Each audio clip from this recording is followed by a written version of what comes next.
Hey everybody, Lisa Young Sutton here with another video for you. And today's a really cool video too because it is a method of distance grand tableau for a missing object. And hang on to your hats because it's going to blow your minds. Whoo! Because you know what?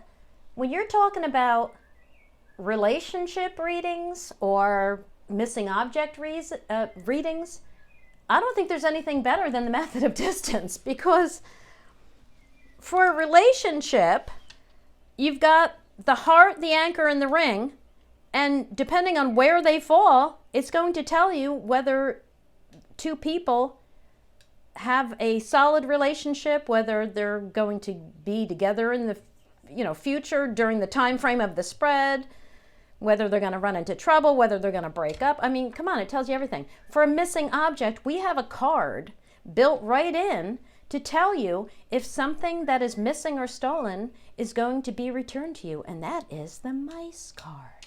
So I'm going to get into this because you're going to love it. All right, so now this is a grand tableau I laid for a business associate a couple of weeks ago. I will call her Rebecca. She trains bedbug detection canines and attended a training clinic at a large industrial park. Okay? When she returned home, she discovered that her vial of live bedbugs was missing, and she asked me to lay cards for her to determine whether they were accidentally disposed of, still somewhere in her possession because she wasn't really sure if she had even taken them with her, or if they were stolen. So, to explain this, live bed bugs are necessary for training these dogs. This is what I used to do for a living. And yeah, we need live bugs to train the dogs. We can't train them on dead bugs. Dead bugs smell different than live bugs. And we have to keep the bugs alive, which for those of you who don't know, I don't know, maybe some of you don't, bed bugs only eat one thing, and that is blood. Okay, that's why we call them little vampires. And they are not easy to acquire if you don't have contacts, because you can't just go on Amazon or eBay and order a vial of bed bugs. So they do have value, okay? So now, knowing Rebecca as I do, I kind of was thinking that she probably just lost them, misplaced them, forgot to bring them. They rolled under the seat of her van or something, because she's done stuff like that before. And, not to worry, though, that the bugs cannot get out of these vials. They are, they just cannot get out of them. Let's put it that way. Okay.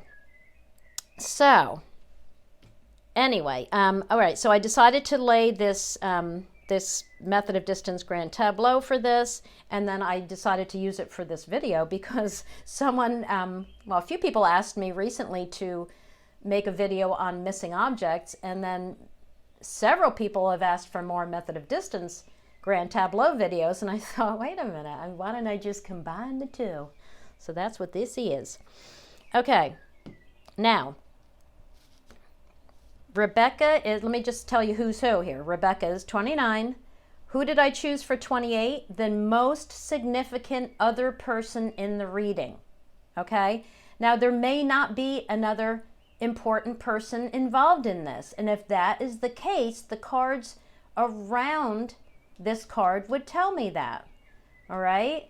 But I always set my intention if I don't know already who this is. Okay, then it would just be the most significant other person in the spread. Okay, so that's who 28 is. I also decided to select a card to represent the vial of bed bugs, and I wanted to choose a card that really had no significance in the spread, that a card that really was unimportant for this question. So I chose the star, because even though it's a single star in this particular deck, by the way, this is the Alte Deutsch Lenormand. And this came from, well, I'll leave the link below. I can't remember the name now. I'll leave the link below where you can get this. Okay, so anyway, I chose the star because most of the decks have multiple stars. It's called stars, not star, right? And it's got multiple stars, and I thought all the little bugs. And you know, I could have chosen the fish, but I wanted the fish card for other reasons in the spread. I actually could have even chosen the heart because what does the heart do? It pumps blood, and what do the bed bugs eat? Blood. Okay, anyway, I just chose the star card. So when you're looking for a card to represent your missing object, you want it to relate to the missing object, but you don't want to choose a card that is going to be important to the reading, because the first card I thought of, like to represent bed bugs, would be mice, right? The little vampires, right? The little, ooh. Anyway, but obviously that is the most important card in the whole reading, so I didn't want to use that. So there it is. That's her vial bed bugs right there. Okay, so let's see. Okay, so let's just check the position first. So her position is in the top of the spread, right? And she's even in one of the center two columns. So she's top row, center column. That puts her in control and charge of things, right? And you're probably thinking, well, that means she still has it. No, it doesn't, because you have to consider what that means. You have to know the context, okay? This is someone with a long-standing business. Does she really care about this little vial of bed bugs? No. Is it really worth anything to her? No, other than the cost of that vial, which is maybe, you know, I don't know, $10, say. She has a long-standing business. She has many contacts with pest control companies. All she has to do is make a phone call and say, I need another vial of bugs. She doesn't even have to feed her bugs anymore because she uses them until they die, and she always has access to new ones. Okay, that explains her position. She doesn't really give a flying fig.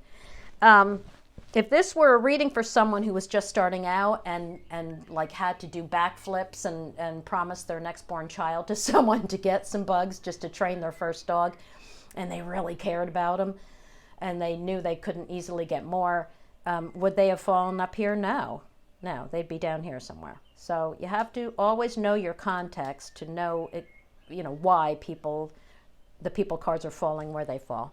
So the fact that she fell up here made perfect sense to me. All right. So first I'm going to look at the cards immediately touching her. Her very near cards are the cards touching her. Okay. And if you look, she's got all pretty, you know, quite negative cards except for the ship. All right. So this was excellent information right from the start. The ship in this case is a journey, right? It's distant, right? And it's also in a missing object question. It's also the vehicle card for me, right? So what did this tell me? The fact that this was touching her and the question is about her bugs, right? This told me that they went in her car, they went on the journey with her, okay? This is the card of short-term stress, frustration, curiosity, right? She's like, what the heck happened? Brain chatter, right? She's like, I can't figure this out. What the heck happened to my bugs? Okay, so that's what that's for. Now the cross, she's standing on the cross. So her burden, she's in control of her burden. The cross in the method of distance can really mess people up. That was probably the hardest one for me to grapple with when I was learning this method, and that's because when Bjorn said, well, we want the cross near, not far, I just could not wrap my brain around that. I was like, no, it's the card of hardships and burdens. Why do I want it near? And he was trying to explain it to me, and I just could not get it. And to tell you the truth, I don't know how long I used this method according to all rules except this one. I never followed this rule. I never wanted to see this close. I always wanted it far away and surrounded by good cards and just like out of the way, or surrounded by unimportant cards, I should say. Cards that really didn't pertain to what I was, you know, reading for the client.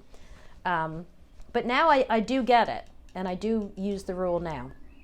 And the rule is that when the cross is in the comfort zone, any card touching, any cards in the comfort zone of your primary significator card, tells you that they are dealing with it. It's immediately affecting them. They are, if it's below them, they're dealing with it, they're handling it, they are in control of it. It's below her. We don't want it above her. But to be honest, if it were directly above her, if it were right here, that would still be better than far away for the method of distance, believe it or not. Okay? But the fact that she's standing on it is good because it says it's short term. Burdens, it has to fall somewhere. Every card is falling, right? So the theory is that if it's far away, she's not dealing with it and won't deal with it during the time frame of the spread, so she won't get past it. That's the meaning. That's why you want it close, because it means in the time frame of the spread, she's going to have to face it, she's going to handle it, she's going to get through it. If it's far away, it's out of her reach. Think of it that way. It's out of her reach. She can't deal with it. She can't conquer it, okay? That's why you want it near and hopefully under, and so it really lands in a perfect spot. Okay, this, we're asking about the vial of bugs. They're dead to her, right? There's an end there, right? There's her, there's the vial. What's between them, really? The cross, okay? Now, this was the most important card right off the bat when I looked at the cards touching her, because it's the snake and it's facing her. She's got deceit at her back. She's someone deceived her. Okay, this right away said somebody took her vial of bugs.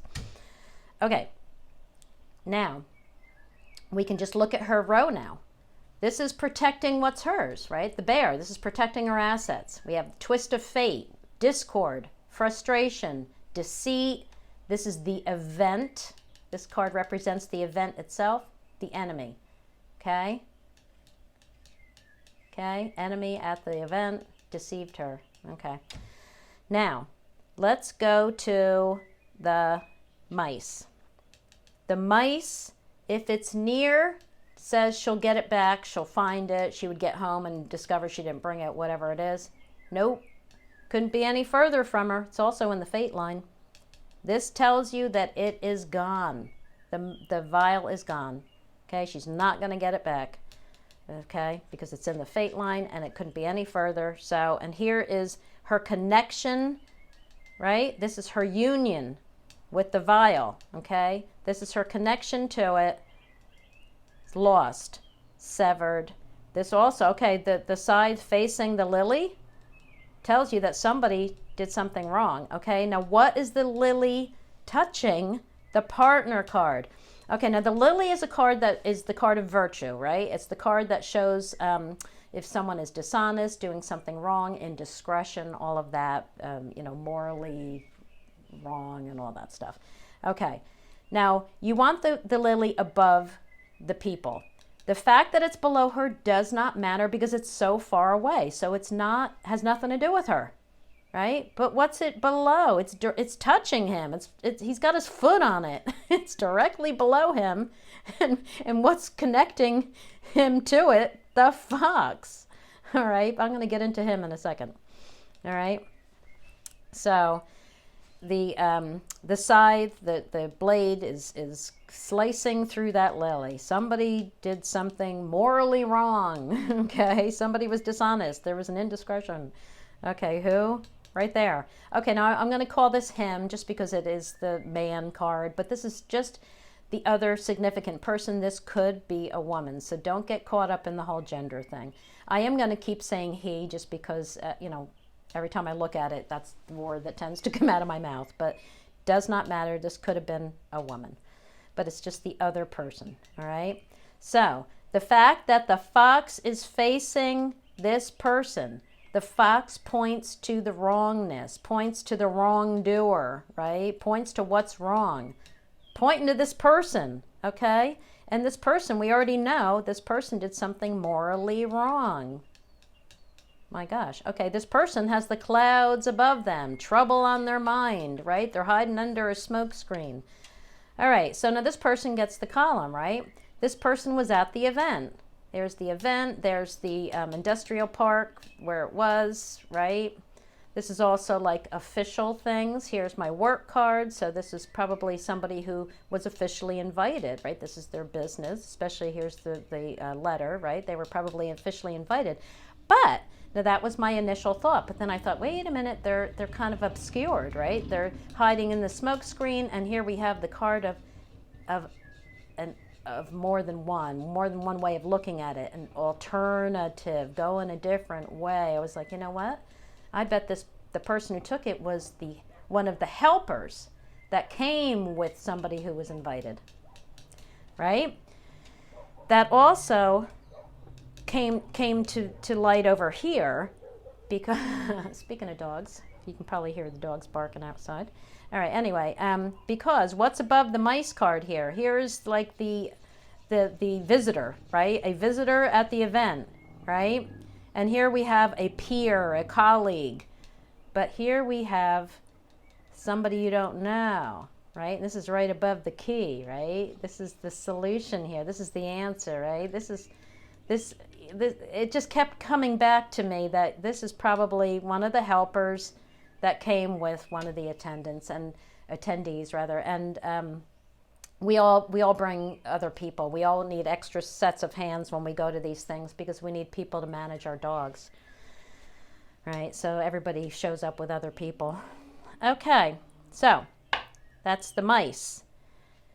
What else do I want to look at in a missing object? Okay, so I want to look at the stork. The stork is the card of relocation when we're talking about a missing object, right? Now, the stork is showing relocation from her home, right? Look, home, stork. So it relocated from her home. The key, the rule of the key card in the method of distance is that or I guess I should just say the directional rule for the key says that the card to the left of the key receives a yes. Did the vial relocate? Yes, it did. Did the vial relocate? Yes, it did. It relocated from her home.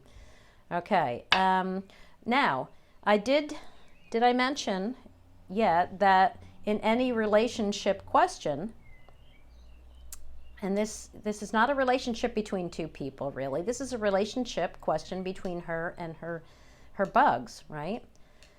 In any relationship question in the method of distance, we look at three primary cards: the heart, the anchor, and the ring. Are they near her? No, all three are far, and the ring, in order for a continuation of a union, the ring needs to be to the right. The ring is to her left. All three cards are far, the ring is to the left. No more union, no more relationship, no more love, no more blood-sucking little vampires for her. She has no grip on them, okay? They're gone, okay? They are gone to her. Okay, so what else could we look at? I mean, we don't need to look at anything else, but, you know, if you look at her four corners, this is her protecting her assets. This is her control over her belongings. What's hers is met with an enemy, okay? This is her comfort zone. This is her personal life. This is her home, is met with a split, going a different way, an alternative, right? Going on another path, right? So that explains that too. Yeah, and even the center four, you know, we have the journey, a burden, we have something unhealthy. Yes, this is unhealthy because it is in her near. These are her very near, these are her near, right? So it's in her comfort zone, all right? So this, especially with the cross above it, so this is something unhealthy. This is a peer or a colleague brought the unhealthiness, you know, on this journey, okay? It all points to the same thing, but the snake at her back and the fox pointing to the person really told me that it was stolen, okay? This says she won't get it back. All right, I hope I did not forget anything. I think I I think I hit it all. Yeah, so that's it. If you have any questions at all, you know, you can leave them in the comments below or message me, whatever is your pleasure. Don't forget to hit that little subscribe button that's down here somewhere. That's just a thank you to me for making these videos. I will remember to link where you can get this deck below. Below in the, you know, the comments section, or the, I don't know, what's it called? Description. It's in the description box, right? Is that what it's called? Yeah, the description box is where I put links to my book and my blog and all that. And yes, okay, here we go. My husband always says, you got to show your book. There's my book. There it is, available at all major booksellers. Well, it's available right now on ebook, and the paperback in the US is still available from Walmart. It's still available directly from the publisher, bookbaby.com. If you're out of the country, I think you still have about another month before it comes back into stock. If there ever was a stock out of the country, I don't know. The way things are in the world right now, I have no idea, and I have no control over the distribution of the book, unfortunately. Okay, so thank you so much for watching, and have a great day. Bye-bye, everybody.